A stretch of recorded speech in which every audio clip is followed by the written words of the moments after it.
Good morning. Good morning. I hope you guys are well today. For most of us, I know we're probably up and about. Today is a day that we ritualize and we celebrate Easter.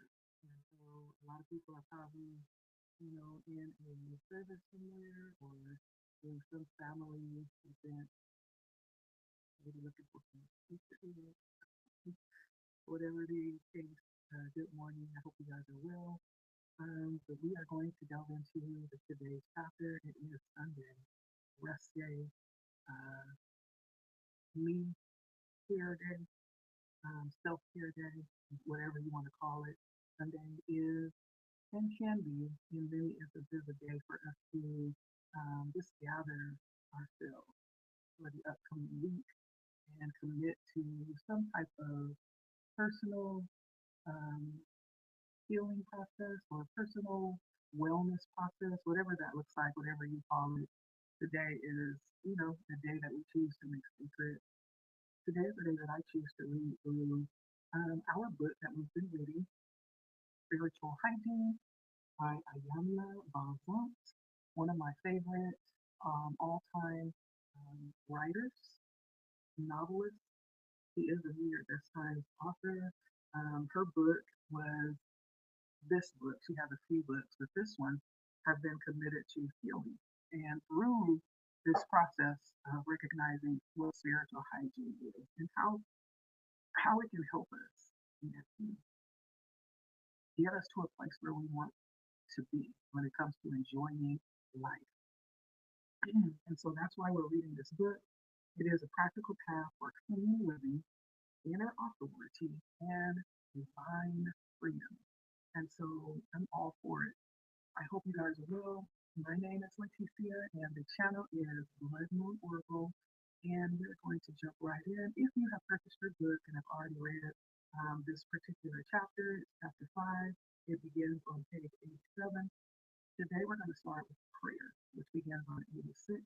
This opening prayer is entering into this particular chapter that we're about to read called Permission to Grieve. Permission to grieve. We've gone through this healing process where we've touched things like what it really means to heal and what type of things keep us from healing and how to recognize those things and work with those things. It's not about sweeping things under the rug. It's not about trying to act like they're not there, but it's a process of working through those things and understanding how we can do that and how to recognize it. Last week we talked about mirrors, and then we talked about the voice of trauma, how it splits into different survival cells. We talked about we talked about breaking through the smog, and so we touched on very important aspects of the healing process.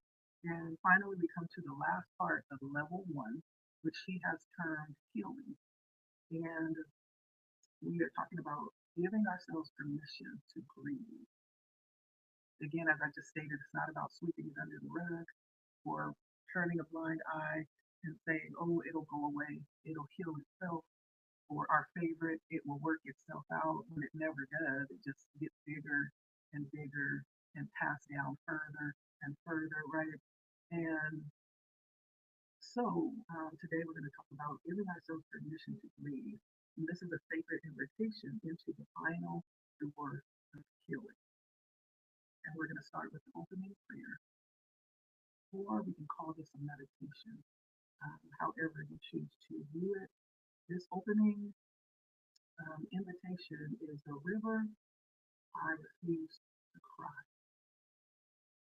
And it says, Divine Presence, Keeper of sorrow, Sovereignty of stillness, I enter the sacred space with trembling hands and a guarded heart, yearning to be met in the places I have long avoided. Today I give myself permission to grieve, not as a weakness or as a failure. I grieve as sacred testimony to all I have carried, lost, and loved. I welcome the holy ache of healing and release. I make room for the tears I swallowed to survive. I open the vault where memory weeps and soul longs choose to breathe. I ask that all that has been buried, I allow all that has been silent to speak. I ask now for the courage to feel what I could not feel before, to mourn what happened, and to believe what never happened but should. Hold me, Holy One, in the space between pain and peace. Let your presence be my refuge as I unclench fists of suppression. I declare that grief is not my enemy. It is my medicine, my midwife, my sacred river of relief, of release. Let the waters flow. Let the mind, let the numbness fall. Let this be the beginning of my return to wholeness. Amen. Ashe, Aho, and so it is. Today I brought my glasses because sometimes I be needing that extra help. These little beautiful eyes. And so as we enter in, if you have your books, we're going in and starting on page 87. And we're going to begin to read all the way through 99. And then there's a reflection at the end. And there's also a couple of resources that I will add if you choose to embark upon the resources. It will be up to you. And then there's closing of this gate of the level 1 healing before we enter into level 2 next week. So let's begin. Chapter 5, Permission to Breathe, a sacred invitation into the final door healing. It was 8:27 on a bright July Sunday morning when I got the call. Lisa is here. Laura's voice was soft, gentle, almost reflective. I knew that she I knew I knew that she knew that she was breaking my heart. I also knew she could deliver the message because she was spiritually clean. Still, hearing those words moved several circuits in my brain. The grounded spiritual teacher in me had known it was coming.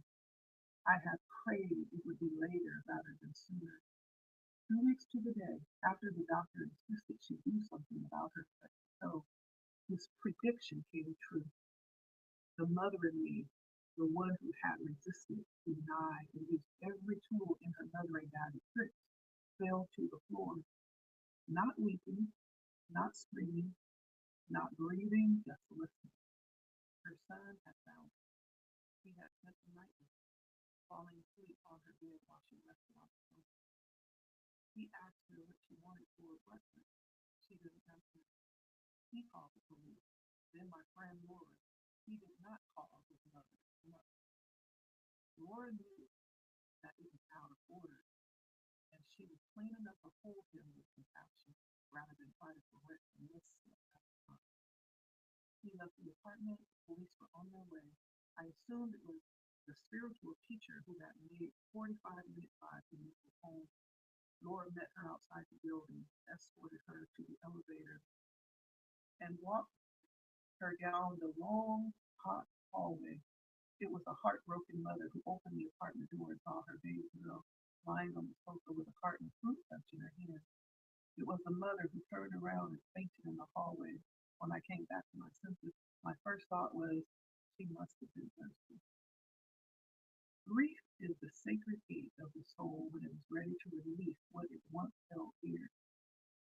Whether it was real or imagined, joyful or painful, fleeting or enduring, it is not always about death. It is about ending, transition, and the unspoken farewell that the mind cannot name but the heart deeply feels. Grief is holy. It is evidence of love and longing. It is the residue of attachment and expectation. It is the body's response to energetic rupture, the heart's mourning for what was, and the soul's yearning for what could not be. We often think of grief as something to endure, something to survive. However, spiritual hygiene invites us to see grief as something tend to with reverence. Grief is a healer, and when approached with awareness, with honesty, it does not break us, it baptizes. So this brings me to the moment where one of the most important people in my life transitioned to, move on to the next journey of the next phase of their journey, my grandmother. That was a hard one. I have never felt such grief and such peace, though, at the same time. It was about 6 months after she transitioned that I stopped smelling her and stopped hearing her, and I stopped feeling her tapping me on my shoulder or tapping me on my hip when I was laying down in my bed. That was hard. So as she's describing this process of accepting this thing that we call an ending or a transition of someone that we deeply care for is difficult. It took me about 3 years maybe to stop grieving that and to I was at peace. It was really strange because in a way I was at peace because we were all present. She ended up passing at home with her son. And so it was a very sacred passing. All of her grandchildren were there. And we were there in support of this transition. And it was very strange because I was the last one to make it. Everyone else was there. And it was almost as if she held on until everybody was present. And when everybody got there, whew, she peacefully transitioned over. And it was so beautiful and it was so sacred and it was so painful. It was all of those things mixed together, intermingled. And so when she describes this process, I understand. I understand. And that one was hard. That one knocked me off of my rocker. And I think that is really where I began to transition as well. We underestimate how these transitions, these endings, really do affect our lives. There's the before, and then there is the after. And when I say that, I mean there was the Leticia before she passed, and then there was the Leticia after she passed. Those were two totally different people. Partly because there was the experience of still having her with me after she passed in the spirit, and I could feel her. And it was a very tangible experience, a very tangible presence. It was like something broke open in me and in my experience. It was very strange. But the grief it was heavy, and I'm not even gonna hold you. It was heavy, and so but to allow ourselves to grieve, and I did. I didn't hold back tears. I didn't hold back any of the processes that I needed to go through. I went through a lot of different phases, and I'm gonna really be honest. There was a phase where I didn't even want to be sober for a good year. Like I was just in a whole different space because I didn't know how to handle that. But I was kind of ushered back into the reality of what it was and accepting it and allowing myself to be okay, not being okay until I was okay. And so when we talk about that grieving process, she's going to talk about that here. It is difficult. And I am very appreciative of that because there is a lot of growth that took place during that time. Um, and so when she talks about this moment, it hits home. It really does. And the next part says the grief we carry and the grief we wear. Misa was grieving long before she passed. Her body grieved the betrayal it could not speak. Her heart grieved the absence of safety. Even in the presence of love, her spirit grieved the freedom she could not imagine, and the version of herself she did not know how to become. She was grieving the mother she lost when Wanda could not fully be present. She was grieving the girl she had to abandon to survive. She was grieving the inheritance of silence, of fear and survival, of spiritual bypassing. that had been passed down through generations. Lisa did not know how to name her grief. Instead, it named her. It dressed itself as rebellion, resignation or refusal, as avoidance, anger, delay, and unforgiveness. These were the voices of her trauma that spoke louder than her truth. Her grief lived in the shadow of her lack of self-awareness. It hid behind a voice of blame, whispers that someone else should have done more. It curled itself around the voice of shame, convincing her that something within her was broken. It danced with the voice of inheritance, replaying old patterns with new pain. It fueled the voice of survival, keeping her bound to the familiar rhythms of emotional isolation. In the absence of self-honesty, the kind that says, I hurt, I'm afraid, I need help. Her grief became a closed door, locked from the inside. I know this about my daughter because I learned this about myself. I can share these things about her with mindfulness, love, and compassion because no one shared them with me about me. My spiritual hygiene practice has given me the courage and clarity to share it myself out.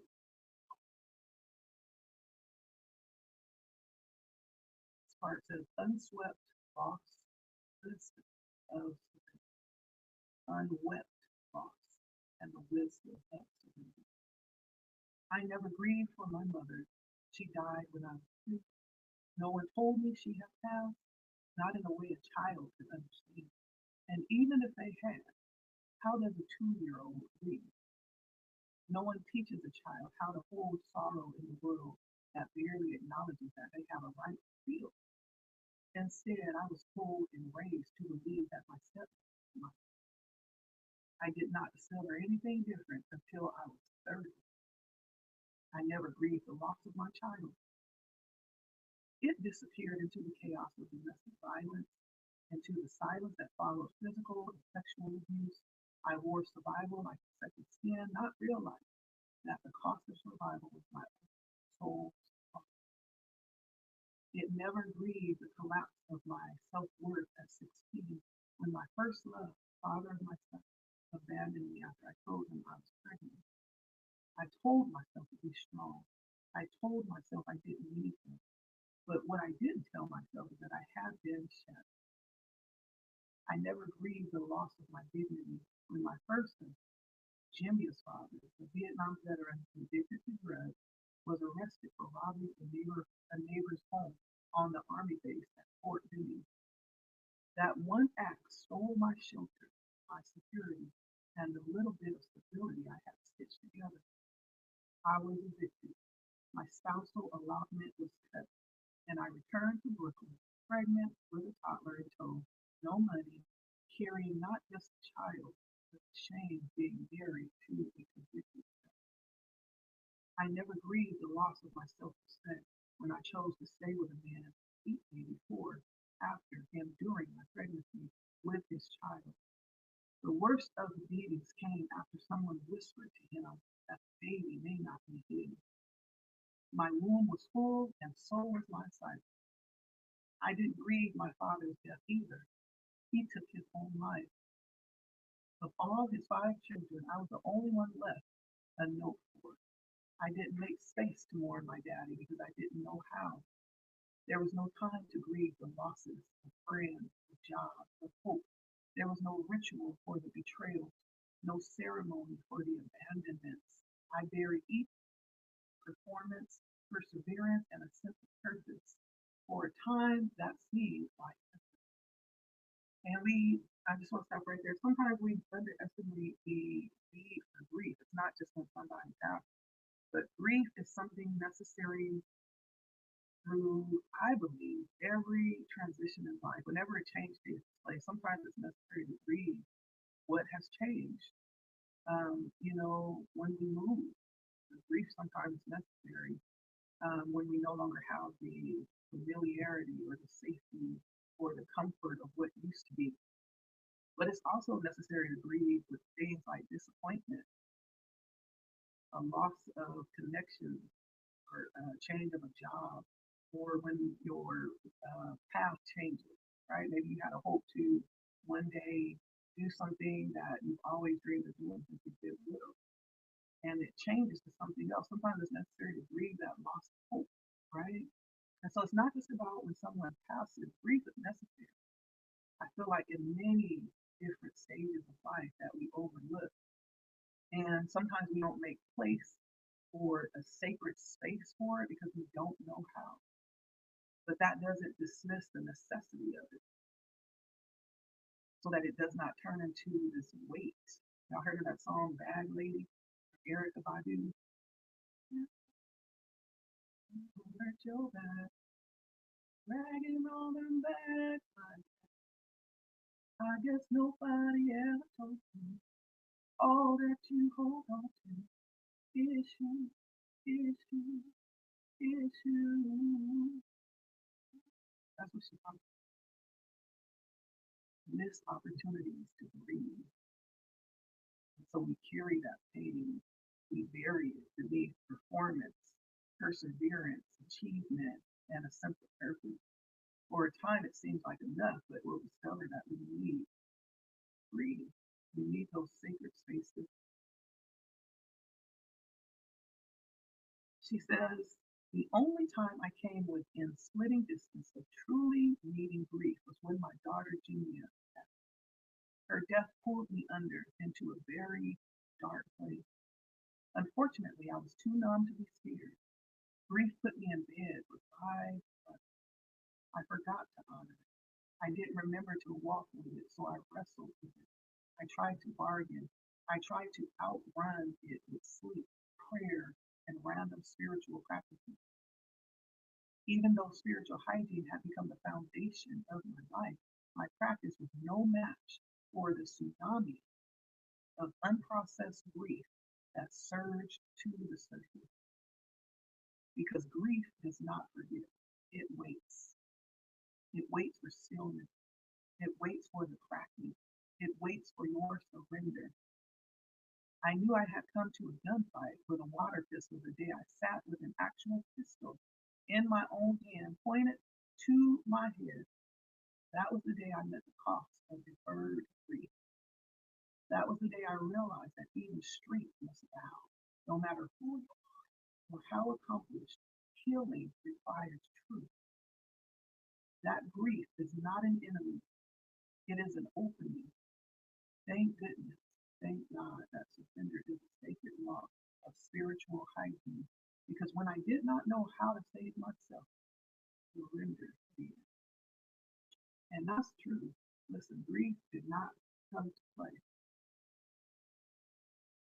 I remember having a moment, a couple of moments. First of all, I had twins. I was bedridden with my twins for a lot of the pregnancy because it was a high risk pregnancy. And my doctor put me on bed rest to avoid losing them. And so, and not only that, I couldn't hold down anymore. And so I was very weak. Every time I ate or drank, they would reject it. My body would reject it. And so it was a high risk pregnancy. And so I spent a lot of it in bed, sensitive to smell. And it was just a very not a pleasant experience. And shortly after, I also, after I gave birth to my twins, I was pregnant with my third child, not even a year later. And during this pregnancy, early on, before I even knew I was pregnant, I had a breakdown, a physical breakdown in my body. And to this day, I'm still, well, I know what it is now. It was my body crying out relief or surrender, exactly what she's talking about here. And I remember just having these excruciating pains in my back that would come to the point where I couldn't even sit down. Like that's how bad it was. And it was my body crying out, letting me know, hey, you need to process it's heavy. And when I think back on all of the things that, as far back as I could go, and I can remember that quite a ways, pretty close to birth, right? And just all of the things that compile because we don't know how to grieve, right? How do you teach a 2-year old, like she said? You know, her father died. She was like two, I think she said, or it was either that or her mother. They told her about her mother's passing. She had some type of very heavy hip around too, but she was so young, like she couldn't even understand what that would be. At that point, this began to compile this theme of unprocessed grief, and it weighs heavy in the spiritual realm, in our spiritual bodies. And this is where that theme that we call the pain body begins to develop, right? And so, how do you know? How do you know that if you've never been taught that breathing is a sacred space, that it's okay to cry? Many of us have been taught to keep going, just grin and bear it. You got to keep going. You got to keep performing. You got to keep moving. Life goes on. But our bodies tell the truth, right? Our bodies will let us know, hey, this needs to be dealt with. There's something wrong. And life could be perfect. Life could be amazing. Everything could be happening the way that you have planned it and dreamed it out. And all of a sudden, bam, something happens. Well, that's a signal that something needs attention. Something happens in our bodies to tell us something different. That's a signal that something needs attention. And when I was pregnant with my third child, I had a breakdown in my body, literally. And I remember being at the doctor, and they could not tell me that there was anything wrong. There was nothing wrong. This was and I want to say, for purposes of my experience, I'm going to call it a spiritual attack. Because spiritual attacks doesn't always have to be like an attack from somebody that wants to harm you. A spiritual attack can also be something that happens as a result of what we're talking about here, right? And just like she just said, grief waits. It waits to be for the appropriate time to show up and show out and be heard. And it will be heard. Believe me when I tell you. And so what she's talking about here is true. It's true life. And sometimes when we have all of this built up, unresolved tension, where does it go? That's proof that energy is real. And I know for those of y'all that always hear me talking about energy, it's like, why is she always, what does that mean? Why is she always talking about energy? Energy this and energy, but energy is real.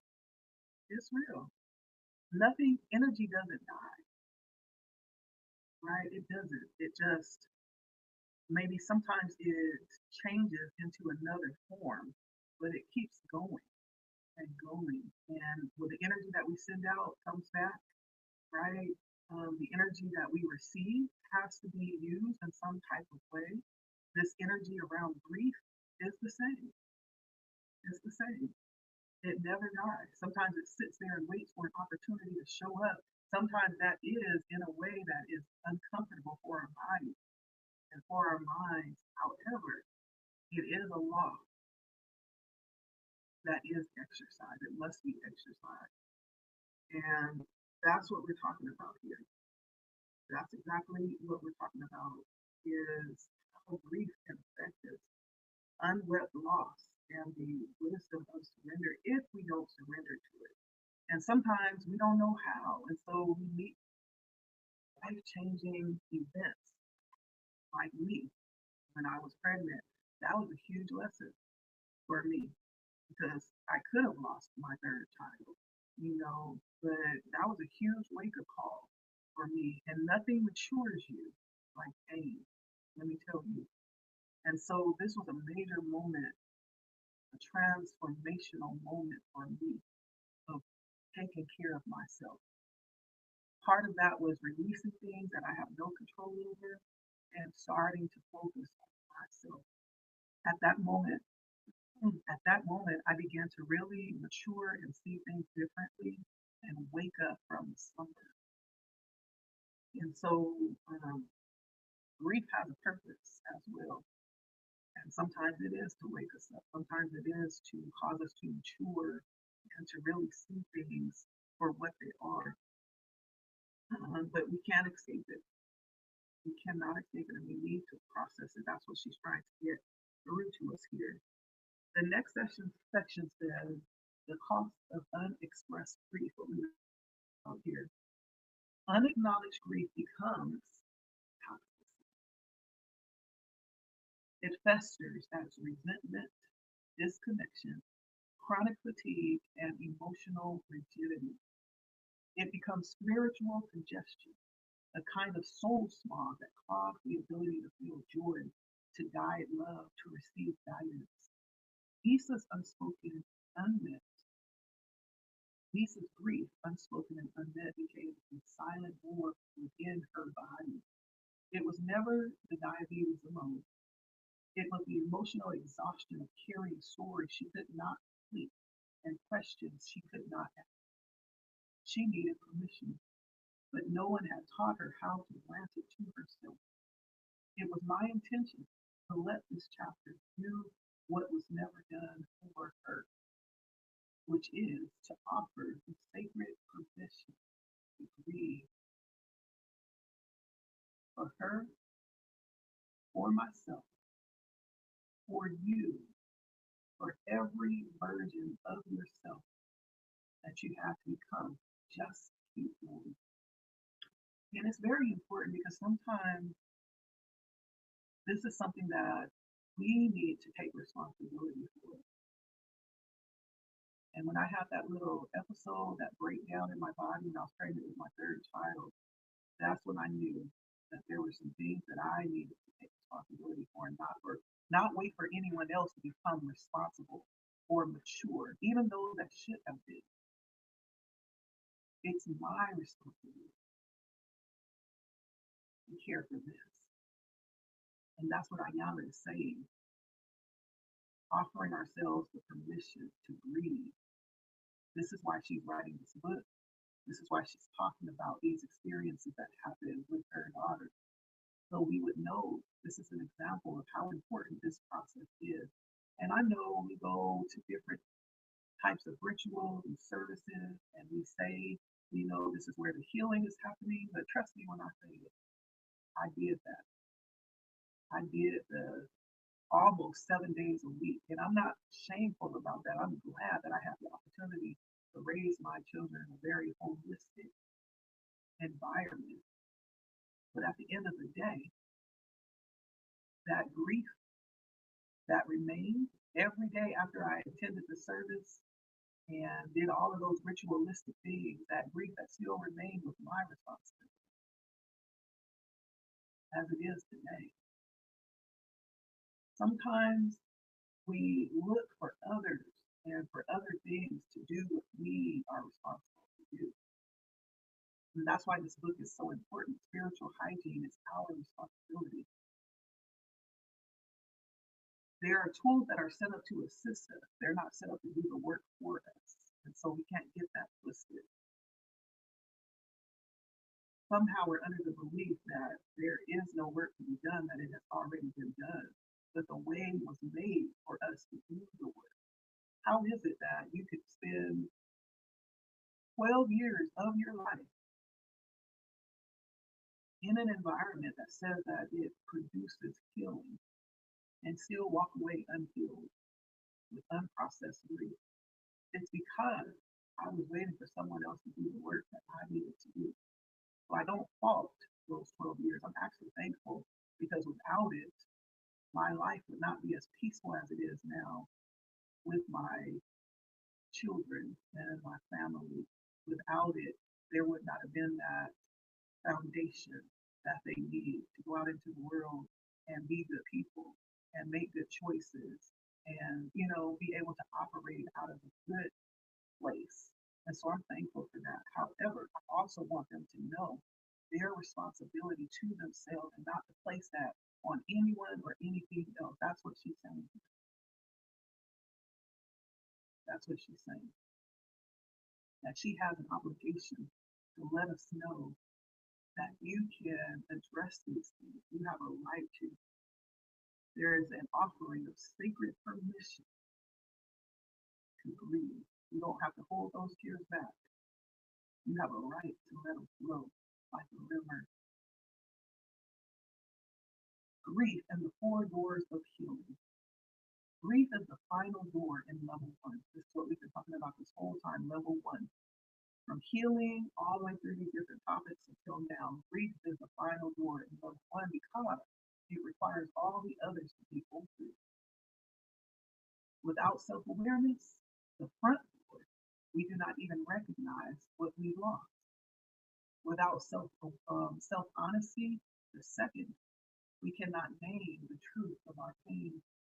Without energetic responsibility, the third door, we continue to carry the weight of what is not ours to carry.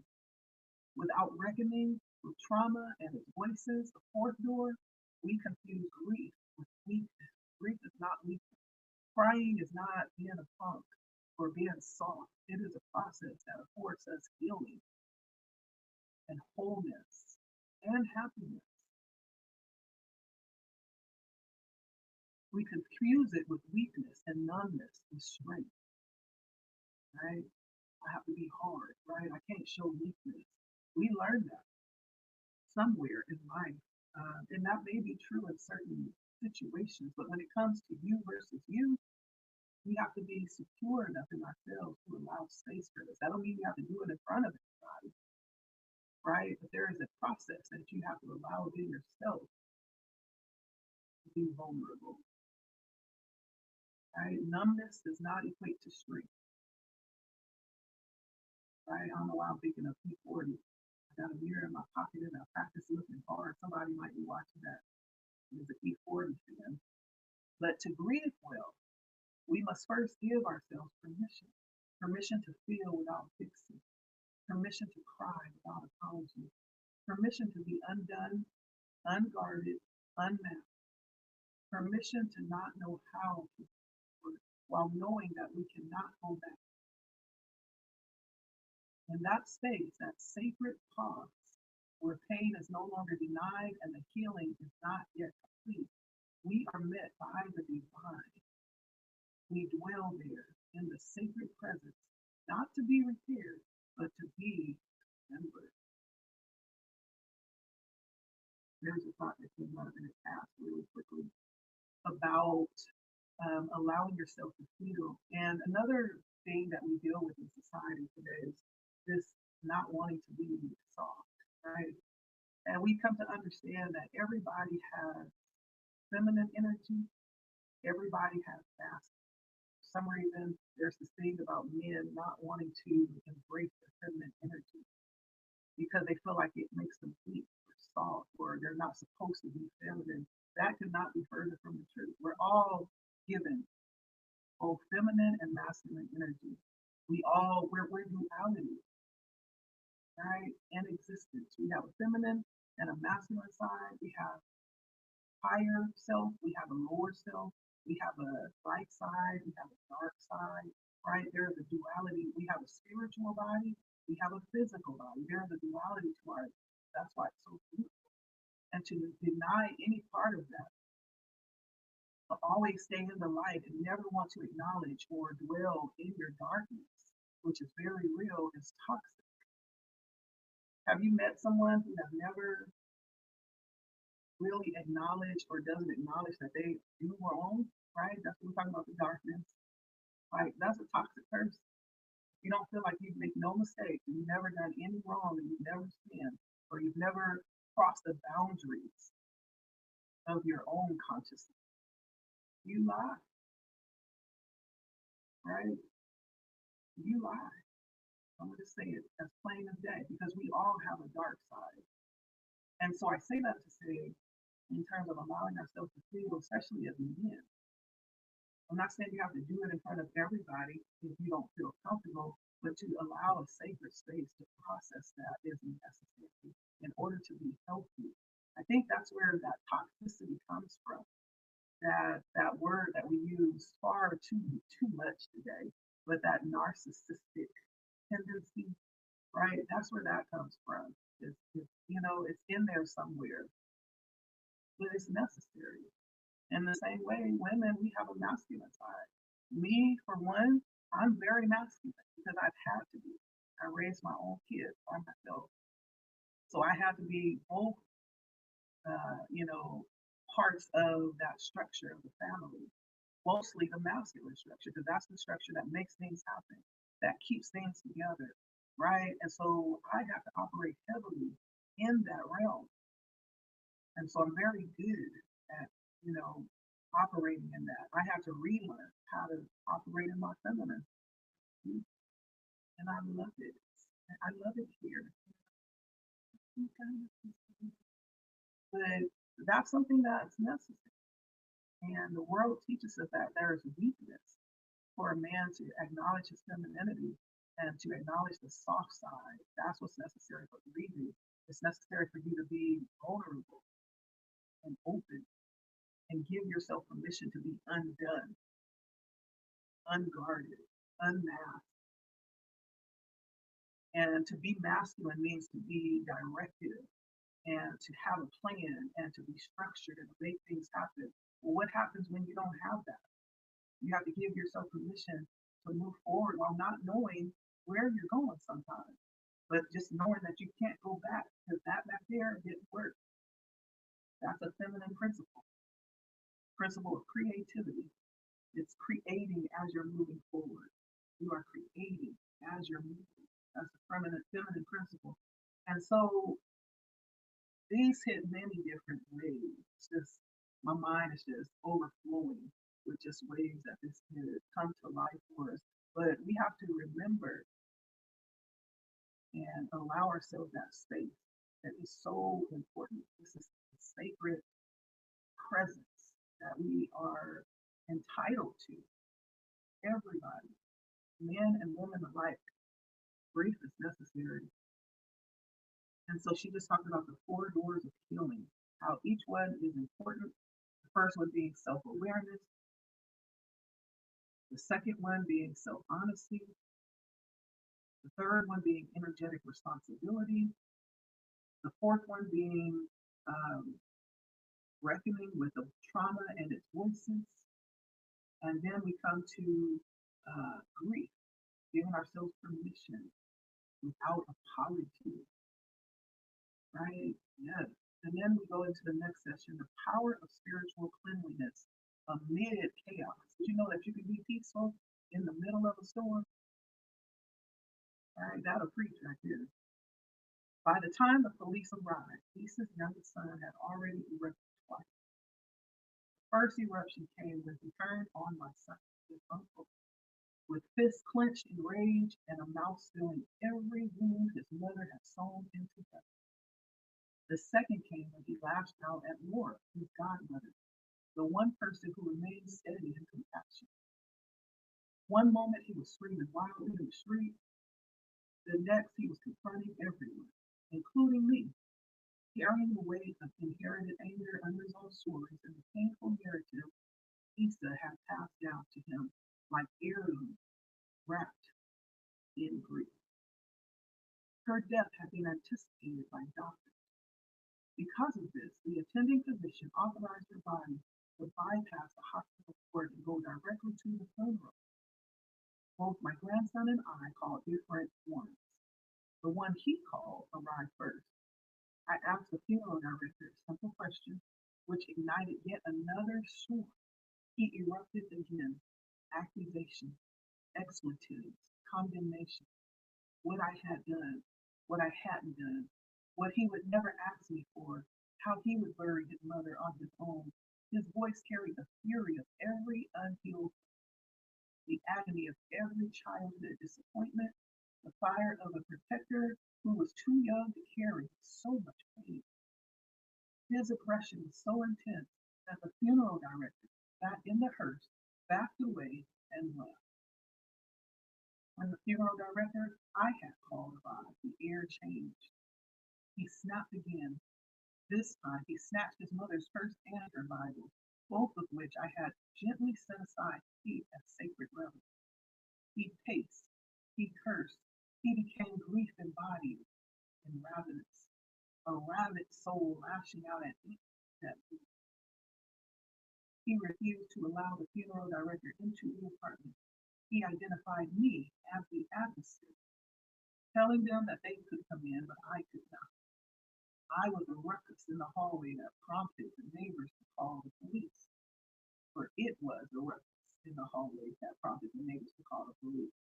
When they arrived, he slammed the apartment door in their faces, telling them the same thing. He had not broken any laws. His name was on the lease. They could come in to get his mother's body, but I could not enter. After several moments of back and forth, I walked to the door and prayed silently. Everyone and everything fell silent and still. My grandson opened the door, perhaps believing that we had left. When he looked out, my face was the first one he saw. Our eyes locked.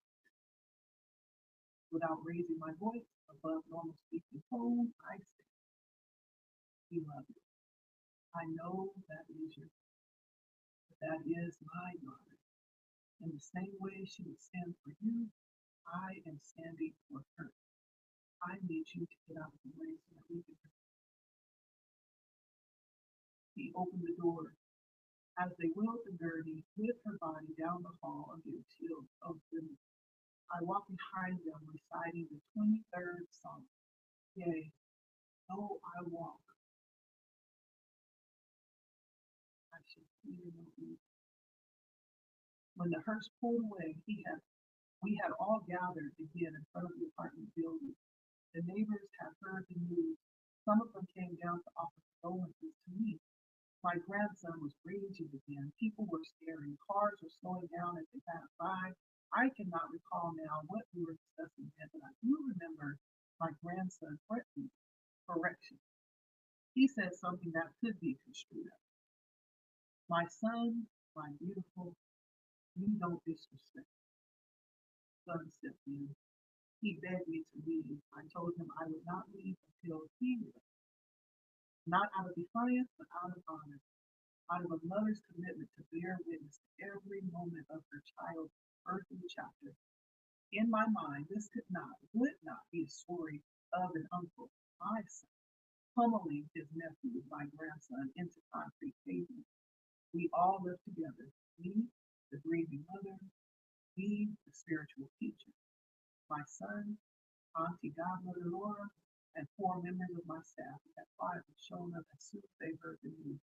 He walked away as one, but I carried many. We walked away as one, excuse me, but I carried many within me. The next few hours vanished into stillness. I made calls. I told the people I needed to tell. I spoke to the people I knew would have their hair on fire if they could not reach me. I spoke with an eerie calmness that made others uneasy. "You okay? Do you need anything? What can I do?" They asked these questions as if they didn't hear it in my voice already. I was shook. I was clean, not numb, not hurt, not in denial. I was processing internally and spiritually. I was honoring every thought. I was listening to every feeling. I was questioning nothing and acknowledging everything. I was devastated. I was heartbroken. And I was mentally, emotionally, and spiritually. Grief in its most primal expression, not pleasant or poetic.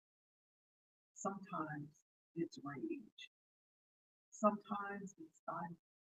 Sometimes it is the quiet dignity holding your center in the face of another's spiritual cleanliness, not the absence of emotion. It is the refusal to let emotion root your truth. On that day, I did not react. I responded from soul, from surrender, from love. I responded from strength I had excavated years of inner work and from the experience of burying Julie. It was a strange thought. When it landed, I was startled. I know how to do this. I have done it before. Act like you know this will not unalive you. In that moment, I learned something no book, no sermon, no sacred text could have taught me. When you are spiritually clean, you are solid within yourself. Your cleanliness renders you clear enough to stand in the fire of someone else's unprocessed grief, or anger, or shame, and still remember who you are. With that being said, this explains something that happens very often, and we lose someone and they pass over. All of these things come up, all of these unforgiven trespasses, all of the shame, the fear, the grief, the pain. That's why there's usually some big eruption. Someone passes. It always happens. It never fails. Because at this moment, the pain body is very active. Our unawareness and our unconsciousness is at an all-time high. Sometimes we don't even know what we're doing. We're just acting out of our grief that was never given a sacred place or a sacred space to heal. That's why when a loved one passes, there's these family, rivals that happen. And many times, if we're not careful, what she just described was her ability to be at peace within this. Many times, if we're not careful, we will allow other people's pain lines to draw us in if we're not careful. However, her being someone who has obviously gone through this before and someone who has studied this, studied herself, she says she was able to maintain her integrity through this process. I don't know if I would have been able to do it. That's difficult, but she did it. A lot of times, this is where things get real ugly, you know, especially when there's other things involved. Who got left this? Who got left that? What happened? You were never there, and I was always here. It's just it turns into complete chaos sometimes, just like it was demonstrated here. And a lot of it is unconscious because we are not aware of unprocessed grief that have not had a chance to be. And so this is real. It's real. Um, every time I can mark every passing in my family how there have been some falling out about something. Sometimes it's about money. Many times it's about money. But sometimes it's about the fact that we didn't get to make it right. There are many things, and that could be about feeling guilty about something. But there's many things, and to be aware and to give ourselves permission to breathe is what we're talking about. Yeah. I'm going to read the last part of this text. She said, when you are spiritually clean, you are solid within yourself. Your cleanliness renders you clear enough to stand in the fire of someone else's unprocessed grief or anger or shame and still remember it becomes easy, especially in those high, energetic moments where, the pain is running high and, emotions are off the scales. It's easy to get pulled into that. That could have went a whole different way had she been pulled into that energy and mirrored that energy, but she chose not to. The next part says grief as a sacred threshold. Grief is not an obstacle to healing. It is the healing. To cleanse mentally, emotionally, and spiritually, you must let the river of grief flow through you. You cannot control it. You must learn how to welcome it, to bless it, to be open to it. It is a movement of emotion that breaks open the hardened shell around the heart.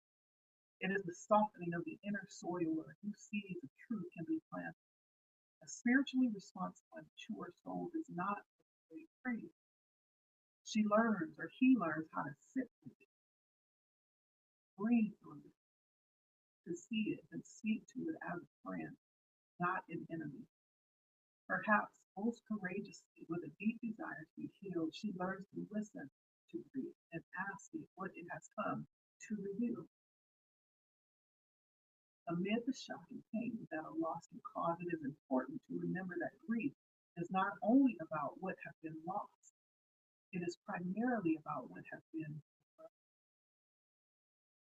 What if grief is the sacred sign that our hearts were open when we thought we were battered and closed? What if only grief can remind us that our hopes are still alive? What if grief has the power to challenge us to dare us to believe in something more than we have ever known. That part. What if? Maybe, maybe not. Could be? Who knows? The cost of unexpressed grief. Let's talk about it. She says, I did not attend my daughter's funeral. I had come to understand that my grandson's bravado was a grief driven performance, loud, sharp, unpredictable. I paid for her services, yes. I made sure someone asked him what he wanted, and I ensured it was provided. But in the depths of my soul, just beneath my devastated heart, I knew that I would not be emotionally safe in his presence.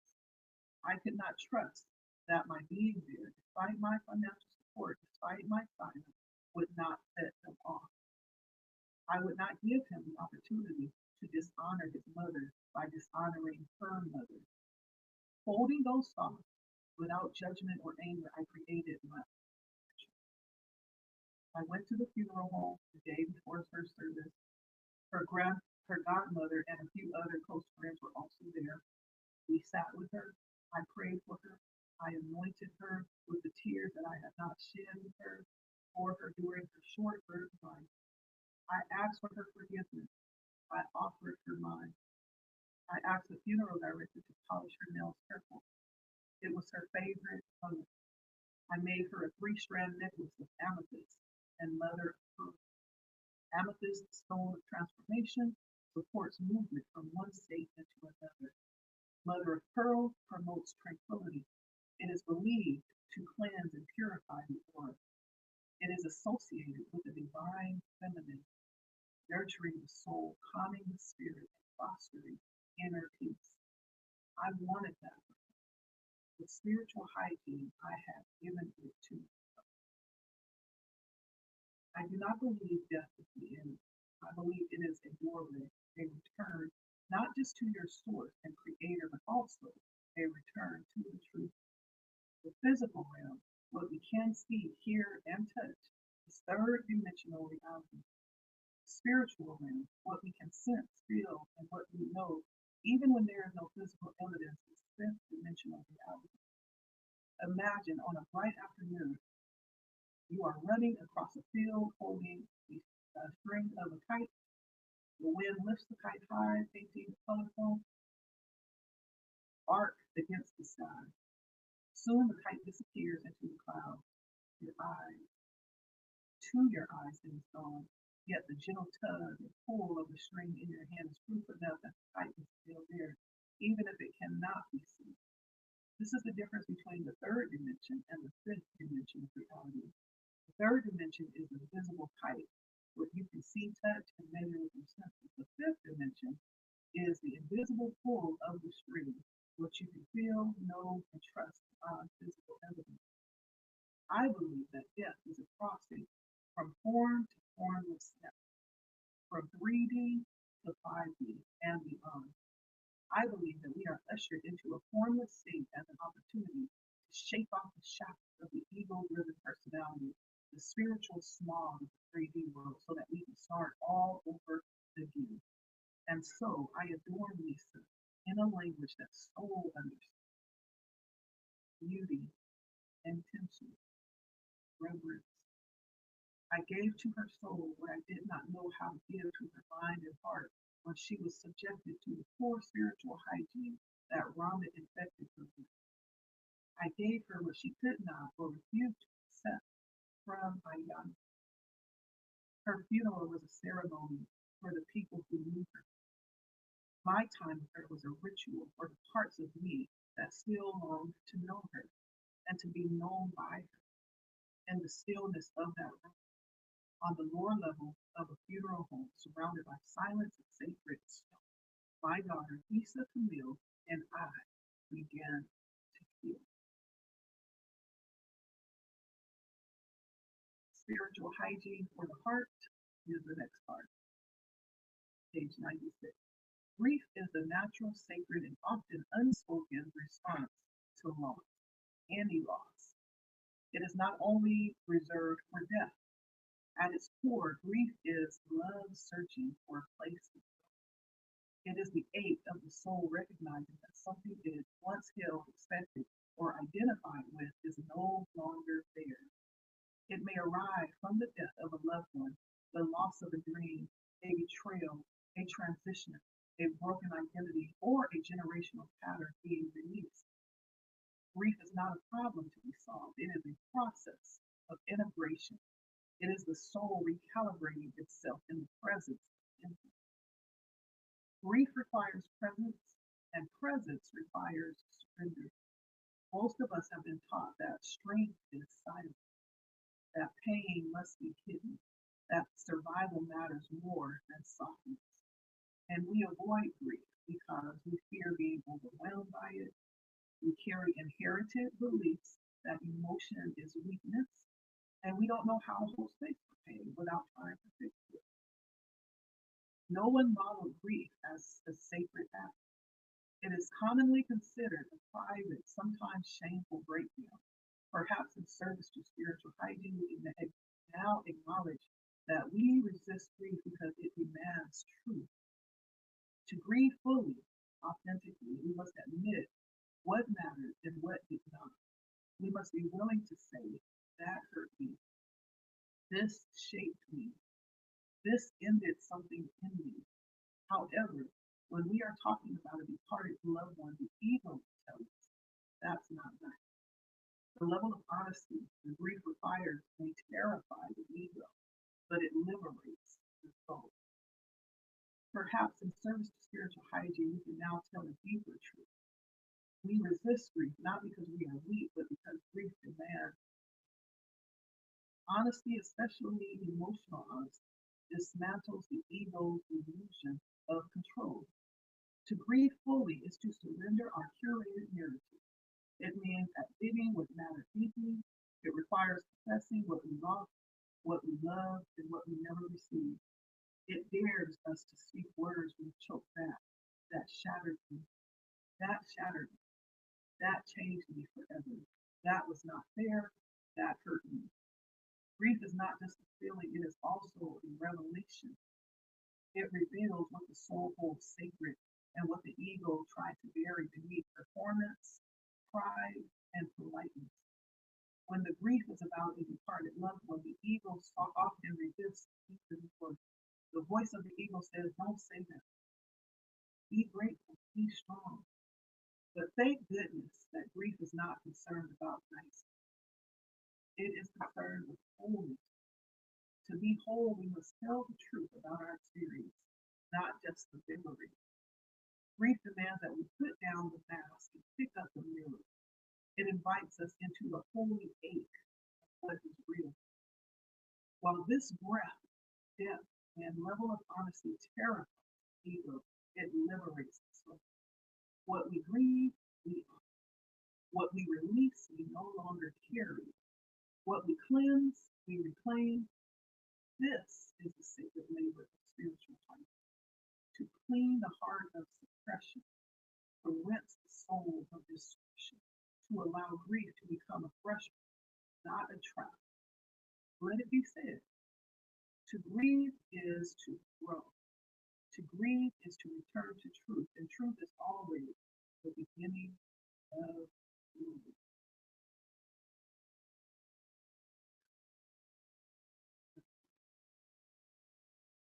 The next part says the distinction of grief and the difference between the two. Grieving is the internal experience of loss. It is what happens inside the heart, mind, and spirit. Grief is personal, invisible, and often wordless. It lingers in the breath, in the bones, in the quiet places no one sees. Mourning is the external expression of that grief. It is how we honor and make visible what we feel inwardly. We express mourning through rituals, tears, storytelling, art, silence, ceremony, and remembrance. Think of it this way: grief is the seed, mourning is what blooms. To grieve and not mourn is to carry sorrow, sacred sorrow, without release. To mourn without grieving is to perform pain without ever touching its root. Both are needed. Both facilitate healing. Unfortunately, many people get stuck in mourning. It happens when we carry remorse. It occurs when the voice of guilt or shame convinces us that something we did or didn't do should have been done differently. Dr. Elizabeth Kubler-Ross introduced the most common top model for understanding the stages of grief. She identified denial, anger, bargaining, repression, and acceptance.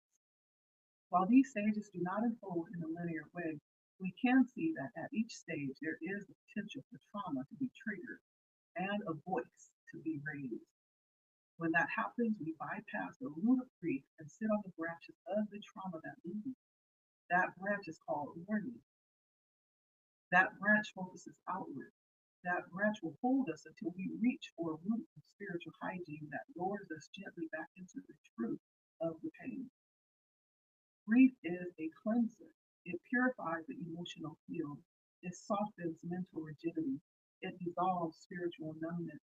Grief unclogs the energetic arteries of the soul. It removes the spiritual residue left by denial, avoidance, and suppression. To fully grieve, you must be willing to do these things. Practice self honesty. This mattered to me. Cultivate self awareness. This impacted me because. Take energetic responsibility. I choose to feel this rather than hide from it, and engage emotional hygiene. I release the toxins of unexpressed sorrow. Grief, when felt consciously, is one of the purest forms of surrender. It does not ask for permission to enter, it arrives as it pleases, when the force of a flood or the slow echo of a whisper. Yet when it is welcomed, when it is witnessed with love, grief becomes an initiator.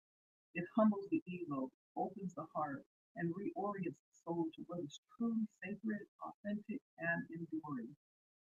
In the practice of spiritual hygiene, grief is not seen as a detour or interruption of life. It is not a problem to be fixed or a weakness to be concealed. It is a rite of passage, holy, necessary, and deeply transformative.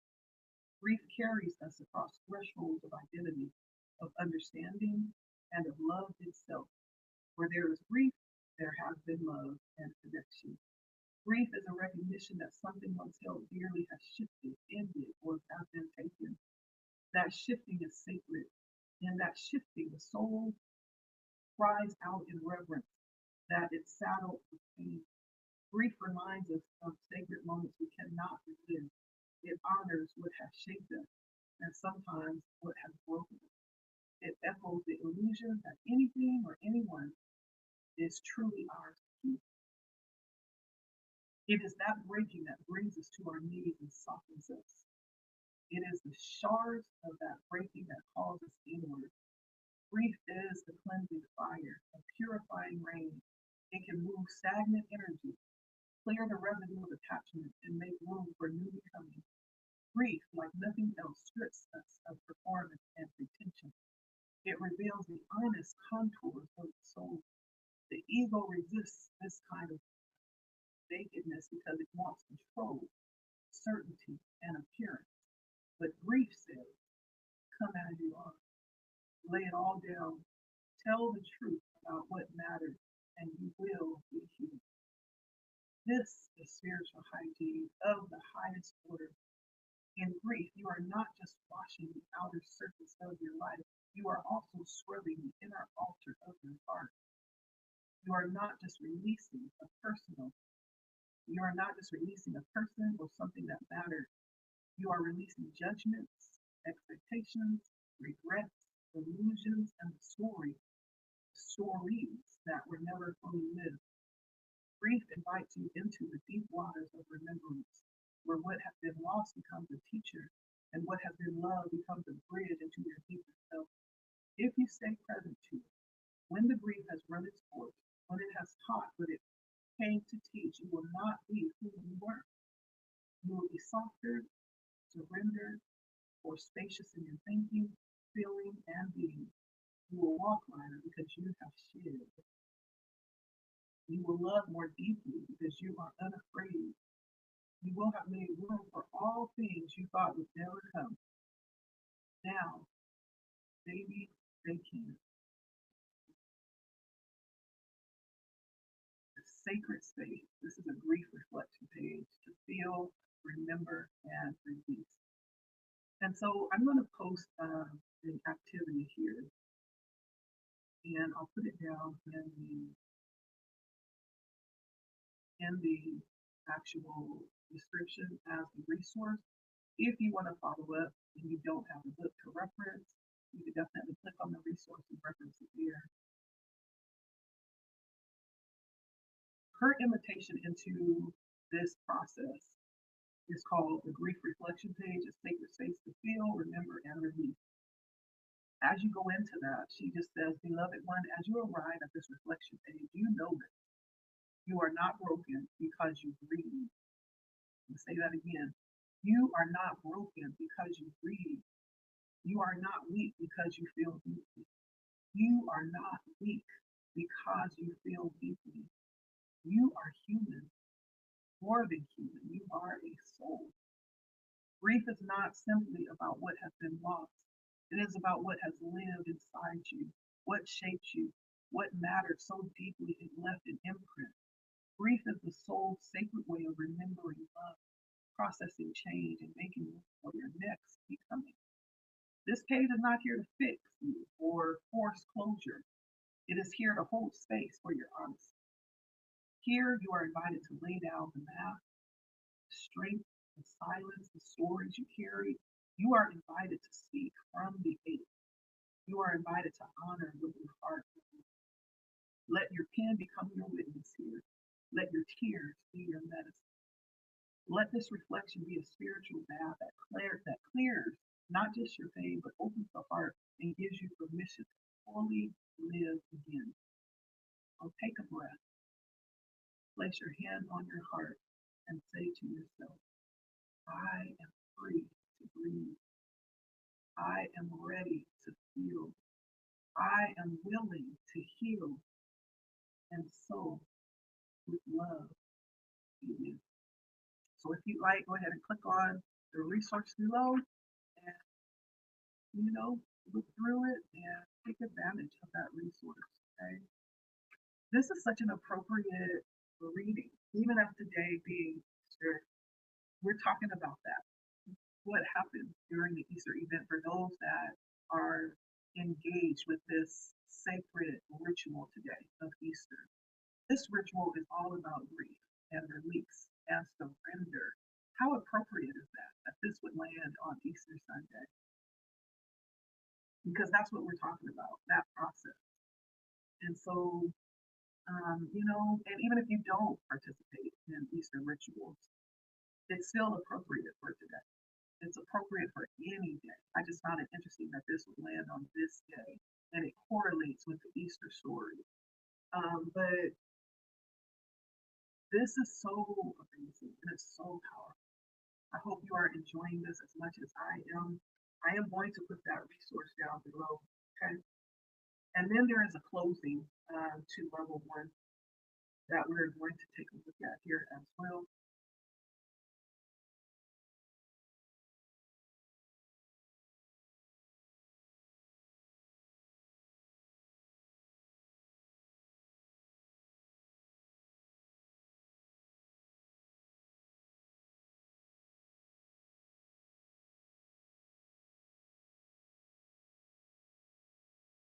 Closing of the gate of level one.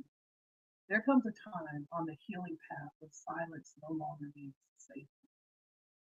There comes a time on the healing path when silence no longer means safety, when hiding no longer feels like home, when the ache within can no longer be outrun by performance, denial, or survival.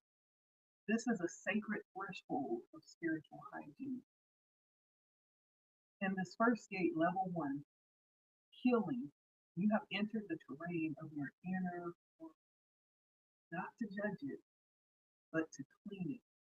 Whether the stories and offerings you have encountered stirred something within you, or if you simply took them as something to consider, the cleansing has begun. You may not even realize it. The energetic intention of this work is such that your presence is enough. You have stood at the mirror of your mind, your heart, your habits, and your history. You have remembered what it feels like to truly see yourself. You have been awakened to the gift of self awareness, the light that reveals what has been hidden. You have been exposed to the practice of self honesty, the sacred art of telling yourself the truth, especially when it's hard, especially when it hurts. You have seen how to confront the patterns of emotional dishonesty, the mask, the suppression, the pretending not to feel. And then you did what many never find the courage to do. You accepted your energetic responsibility by turning the page and continuing to read, or by clicking on in the next video and continuing to listen. You look not just at what happened to you, but how your energy responded. In doing so, you began the process of reclaiming your inner authority, not by blaming others, by choosing how you will carry the stories, the sorrow, and the sacredness of the journey. Whether it happened consciously or unconsciously, the process has begun. You have the right to choose whether you will continue the process or not. You met the voices of trauma, those inner protectors disguised as saboteurs, the voice of performance, the voice of shame, the voice of delay, the voices of avoidance, inheritance, blame, anger, and fear. You learn that they are not evil. They are echoes of a soul trying to stay alive in a world that asks it to be quiet. Ooh. They are the residue of what your strength and your courage have already taught you. You name the price of pretending. You examine the residue of unforgiveness towards others and most tenderly towards yourself. You acknowledge that what you did to survive came at a cost, and you chose to forgive yourself for the toll it took on your soul. At last, perhaps for the first time in your life, you gave yourself permission to breathe, to remember, to break open without falling apart, to let go of the idea that being strong means silence, to feel the sacred truth that grief is not the end, it is the beginning of healing. You are not who you were when you began this path. You may not yet be who you are becoming, but you are cleaner, clearer, softer in the right place, stronger in the right way. You have returned to yourself, not as a performance, but as a presence. This is your sacred return to the throne of your mind, to the altar of your heart, to the center of your soul. And I salute you. I honor you. I thank my beautiful baby girl Nisa for guiding me and us through this phase of the journey. May you carry these teachings as lessons, not burdens, not as rules, but as revelation, not as pressure, but as presence. You are worthy of healing, and you are trustworthy with your truth. You are whole, even in your becoming. You are clean. Level one is complete. When you feel ready, let the sacred work continue. And it is so. And so it is. Amen. Ashe, I hope that was level one. We will continue next week, same time, same place. I am just speechless uh, and so thankful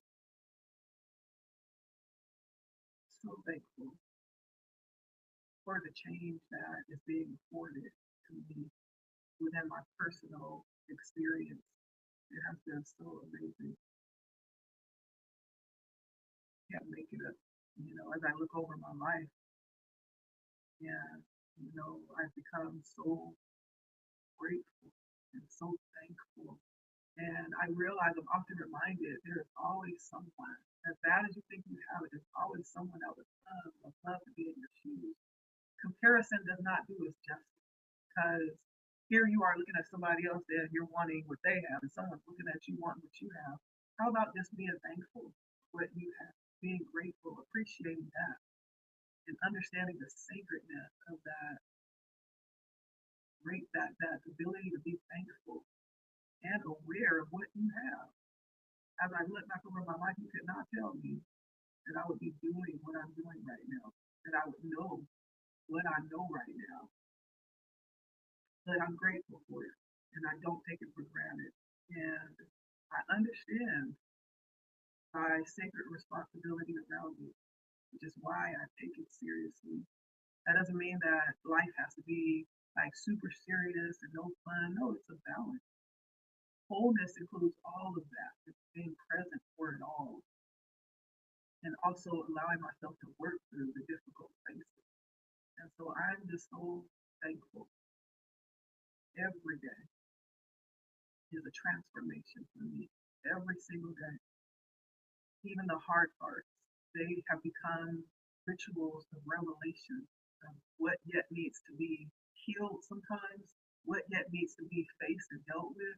Like to be present is like one of the greatest gifts. Be present and aware, right? And so I'm just so thankful.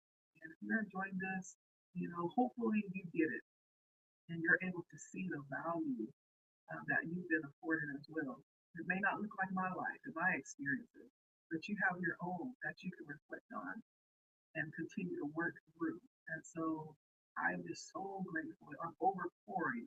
If I was a cup, it would be overpouring, right?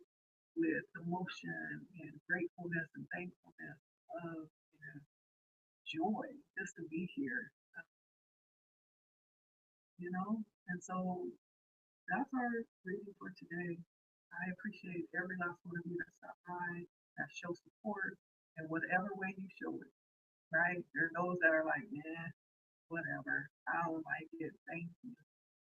Thank you. I thank you too. Because it draws some kind of reaction. Whether you know it or not, the process has begun and it's your journey. I'm just here to open it up, to deliver the message, to help deliver it. Yahweh has delivered it. I'm here to help her deliver it. But if you have not picked up the book, we're going to start on level 2. All right, we've completed level 1. It's about $20 to $30. You can pick it up at Barnes and Noble. You can actually order it. You might find it cheaper online. I don't know.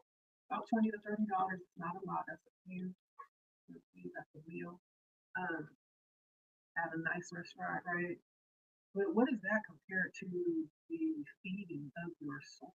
Like nothing can compare to that. And that's exactly what this is. It's so good. And it's valuable. And I'm thankful for those that take the call. We're surrounded by people. I've had many different encounters with people who have chosen to walk, in their calling. And not all of them are aligned with our idea of what we believe their calling should be. Like some people have been called to be pastors. Some people have been called to be um, ministers of sometimes the gospel, sometimes it's ministers of some form of spirituality, healing. When we talk about spirituality, like there are those that heal through things like Reiki, the passing of energy, right? Um, Healing through teaching principles, right? And this is proof of the call. The fact that it has changed so many lives and is changing lives through the truth. And so, whatever your calling is, pick up your calling, whatever that is, or be open to receive as people are made available, resources are made available through these different ways. I've had the opportunity to experience like so many different truths when it comes to healing over this last maybe 3, 4+ years. It has truly been like astounding and amazing. And I'm excited. I'm excited because I ran across a quote this morning from Bruce Lee. I love Bruce Lee. I grew up off of Bruce Lee. But there's a quote for some reason that came across my page this morning talking about living life and continuing to move, not allowing ourselves to be limited. Bruce Lee says that limitations are an illusion. There are no levels or limits in life, only plateaus that we place on ourselves, right? It's an illusion. And then he says, accepting a plateau. That means that this is as far as I can go. I can't go past this.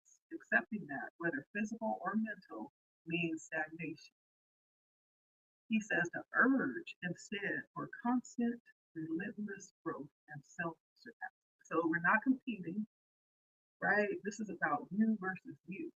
This is about you releasing yourself from your own limits and continuing to grow, continuing to live your best life, continuing to allow yourself to experience things that you never in a million years thought that you could experience.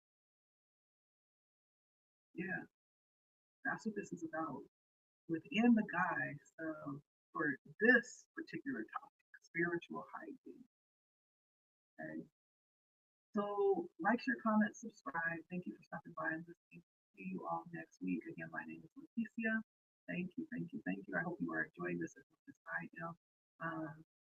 You have not hit the bell so that you will know the next time the video is posted for the next chapter. There is a playlist where you can go and find all of the previous videos that we have been posting from the beginning of the starting of this book. You are more than welcome to go over and take a listen.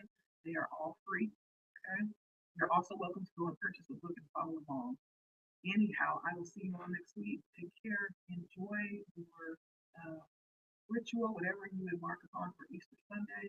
Today is the day where we do that. And so enjoy this particular celebration cause today. All right. We'll see you all next week.